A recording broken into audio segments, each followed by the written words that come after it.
پورا lock down ہے، پورا آزاد کشمیر، اور عوامی ایکشن کمیٹی ہے، لیڈر لیس احتجاج ہے۔ جتنے بھی کٹ پتلی لیڈرز تھے، جتنی کٹ پتلی سیاسی جماعتیں تھیں، وہ سب کے سب بک ہو چکی ہیں، اور ان کی عوام میں پذیرائی زیرو،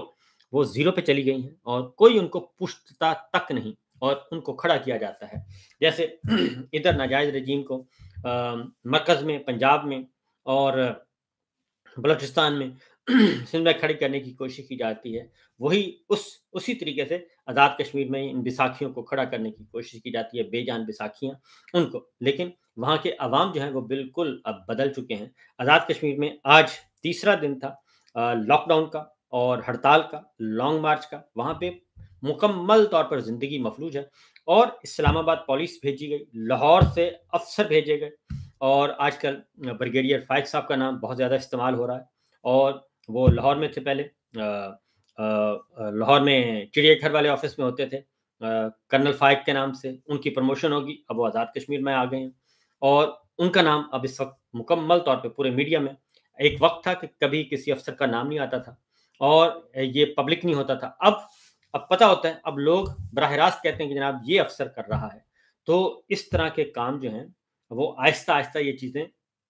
انٹرنیشنل میڈیا میں آتی ہیں، اور انٹرنیشنل میڈیا میں آ کے آپ اپنا کشمیر کا مقدمہ جو ہے وہ بالکل خراب کر رہے ہیں۔ اب اگلا سوال یہ پیدا ہوتا ہے کہ کیا یہ دانستہ کیا جا رہا ہے، یہ جان بوجھ کے کیا جا رہا ہے؟ کیونکہ جس طریقے سے ہم نے فلسطین کے معاملے میں، غزہ کے معاملے میں، اسرائیل کے معاملے میں جس طریقے سے ہم نے وہاں جا کے ڈیل کی، اور جنرل صاحب گئے اور اس کے بعد اپنی اردلی سرکار کو لے کے گئے، بند کمروں میں انہوں نے ڈیل کی، اور بند کمروں میں ڈیل کا نتیجہ نکل آیا سامنے، اس پہ آتا ہوں۔ کیا وہی کام ادھر آزاد کشمیر میں بھی ویسی صورتحال؟ کیا ہم کسی انٹرنیشنل ہڈن ایجنڈے کا حصہ بنتے جا رہے ہیں کہ جناب کشمیر جاتا ہے تو جائے، اور کوئی مستقبل کا کھیل ہے، کوئی 5 سال بعد سمجھ آئے گا؟ لیکن یہ میں آپ کو بتا دوں کہ یہ زمانہ وہ نہیں ہے کہ 5 سال بعد اسکرپٹ اوپن ہوگا، اور 5 سال جو آپ کے خیال میں 5 سال بعد ہونا ہے، وہ 5ویں مہینے اس سے بڑا جو ہے وہ سانحہ رونما ہو جاتا ہے۔ دنیا آپ سے بہت آگے سوچتی ہے، کیونکہ آپ جو ہیں، آپ انفارمیشنز کو آپ بند کر رہے ہیں، آپ دماغوں کو بند کرنا چاہتے ہیں، ذہنوں کو بند کرنا چاہتے ہیں۔ آپ چاہتے ہیں کہ social media, digital media, I T کی دور ہے، جو انفارمیشن کا سیلاب ہے، اس سیلاب کو آپ بند کرنا چاہتے ہیں۔ آپ خود تو بند ہو ہی رہے ہیں،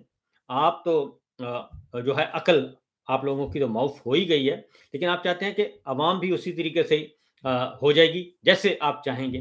تو عوام جو ہے وہ ویسی نہیں ہوگی۔ اس کی ریزن ہے کہ پاکستان اور کشمیر کی بات میں بتا دوں آپ کو، کشمیر جو ہے، اگر ایک کشمیری آزاد کشمیر میں رہتا ہے تو اس کے 4 رشتہ دار بیرونی دنیا میں، برطانیہ میں، امریکہ میں، یورپ میں ہیں۔ ایک گھر کا ایک کشمیری ادھر ہے تو 5 باہر ہیں، اور یہ اس وقت ریشو ہے۔ اور برطانیہ میں، یورپ میں، امریکہ میں آزاد کشمیر سے، مقبوضہ کشمیر کے لوگ جو ہیں وہ بہت زیادہ آباد ہیں، اور آپ ان کی پہنچ سے، ان کی دسترس سے بہت دور ہیں۔ آپ کا جو پلان ہے، آپ کا جو ایجنڈا ہوتا ہے، وہ برق رفتاری سے نہیں، بلکہ وہ تو دنوں میں اور گھنٹوں میں فارغ ہو جاتا ہے۔ اس لیے آپ جو کچھ یہ کر رہے ہیں اور کروایا جا رہا ہے، تو یہ ہونا نہیں ہے، اور بجائے اس کے کہ آپ کو کچھ اچیو ہوگا، بالکل اچیو نہیں ہوگا۔ اور آپ نے آزاد کشمیر کی جیسے پولیس جو ہے، وہ اسلام آباد کی پولیس جس طریقے سے آزاد کشمیر کی گلیوں میں پھر رہی ہے، تو لوگ پھر بھی ان کو لک آفٹر کر رہے ہیں، لوگ پھر بھی گولیاں بھی کھا رہے ہیں، زخمی بھی ہو رہے ہیں۔ آج بھی جو رپورٹ ہوا ہے وہ شہید بھی ہوئے ہیں اور کئی زخمی بھی ہوئے ہیں، اور پاکستان کا جو میڈیا ہے وہ رپورٹ نہیں کر رہا، کیونکہ آپ نے یہ سمجھا ہے کہ ٹی وی چینل پہ کوئی خبر نہیں آئے گی تو اس کا مطلب ہے کچھ بھی نہیں ہو رہا دنیا میں، جبکہ سوشل میڈیا بھرا پڑا ہے، ڈیجیٹل میڈیا بھرا پڑا ہے، انٹرنیشنل میڈیا بھرا پڑا ہے، اور یہ ہو نہیں سکتا۔ آپ نے 5 دن سے وہاں پہ بند کیا ہوا انٹرنیٹ، تو اس سے کیا فرق پڑے گا؟ کیا چیزیں رک جائیں گی؟ انفارمیشنز رک جائیں گی؟ یہ نہیں رکنی، اور یہ تصاویر ابھی آنے والے یہ ساری چیزیں کہاں، ان سب کو سب سے زیادہ استعمال کرے گا آپ کا دشمن ملک، سب سے زیادہ وہ استعمال کرے گا۔ وہ اس کی البم بنائے گا، وہ اس کے فوٹو بنائے گا، اس کی ویڈیوز بنائے گا، اس کی ڈاکیومنٹری بنائے گا، اور یہی سب کچھ آپ کے خلاف استعمال ہوگا اور آپ کو منہ چھپانے کے قابل نہیں چھوڑے گا، کیونکہ انہی حرکتوں کی وجہ سے جو آپ نے فسطائیت مسلط کی، انہی حرکتوں کی وجہ سے اقوام متحدہ میں اور انٹرنیشنل فورمز پہ آپ کی سکی، آپ کی بےعزتی ہو چکی ہے اور اسرائیل کے ہاتھوں بےعزتی ہوئی، جب انہوں نے کہا کہ آپ ہم پہ چھوڑیں، آپ اپنے ملک میں جو کچھ کر رہے ہیں، جو فسطائیت آپ نے اپنے ملک میں برپا کی ہے، آپ اس کا حساب دیں۔ آپ کون ہوتے ہیں باہر جا کے بات کرنے والے اور ہمارے معاملات میں مداخلت کرنے والے؟ تو یہ سب کچھ ہو رہا ہے، اور یہ ساری چیزیں جو ہیں آپ ہر فورم پہ، انسانی حقوق کی تنظیموں کے فورم پہ، آپ ڈیموکریٹک جو ڈیموکریسی کو دیکھتے ہیں اس فورم پہ، آپ جو شہری آزادیاں ہیں، سیاسی آزادی ہیں، ہر اس فورم پہ آپ پاکستان کا مقدمہ ہار رہے ہیں اور پاکستان کا مقدمہ لوز کر رہے ہیں۔ تو یہ جتنے بھی آپ کے 30 مار خان افسر ہیں جو آپ کو، آپ بھی ظاہر ہے آپ خود ہی جب کہیں گے کہ جناب خدا نخواستہ آپ گھمنڈی آپ میں اتنا آ گیا، تکبر ہی اتنا ہے کہ آپ کہتے ہیں کہ بس چلا دیں گولی، اور جیسے 26 نومبر کو اسلام آباد میں گولی چلی، بس چلا دیں گولی، مجھے بلو ایریا صاف چاہیے، تو بلو ایریا تو صاف مل گیا، لیکن اس کے بعد جو اس کے اثرات ہیں، جو نفرت ہے،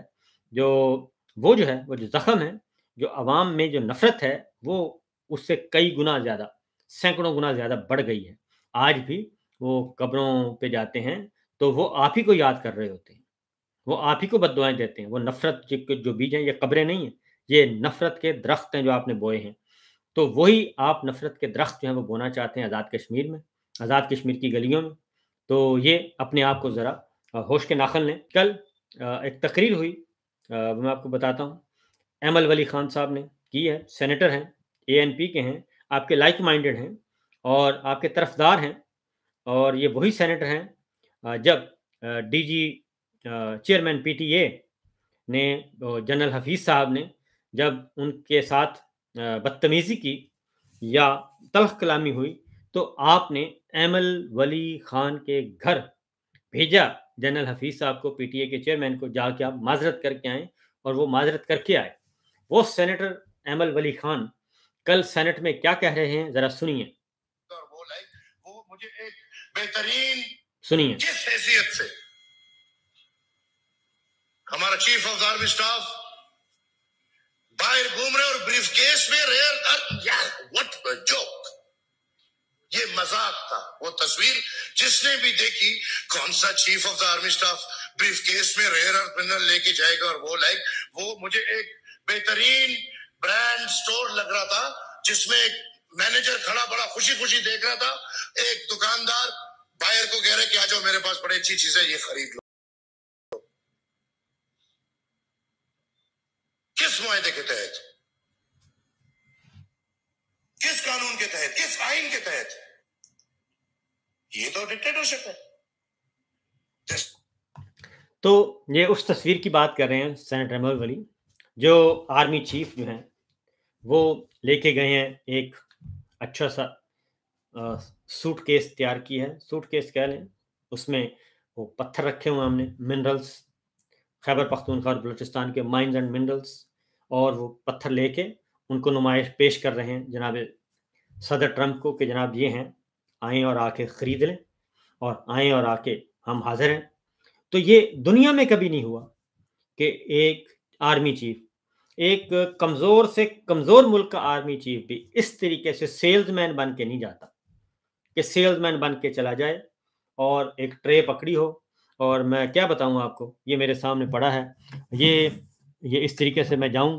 اور میں کہوں جناب یہ دیکھیں میرے پاس بہت اچھی اچھی ٹافیاں ہیں، اور آپ بھی اچھی اچھی ٹافیاں ہیں، ذرا ٹیسٹ کریں، یہ آئیں اور آ کے بس خرید لیں، میں آپ کو بیچنا چاہتا ہوں، آپ بس آ جائیں اور یہ میں آپ کو بیچنا چاہتا ہوں، بس میں یہ کہوں جناب یہ بہت زبردست ہے جی چیز ہمارے پاس، یہ آپ لے جائیں، بس یہ ہے، کہتے ہیں بس یہ لے لیں کھا لیں، یہ ہم نے ریوڑیاں رکھی ہوئی ہیں پہلوان کی، اور پہلوان کی ریوڑیاں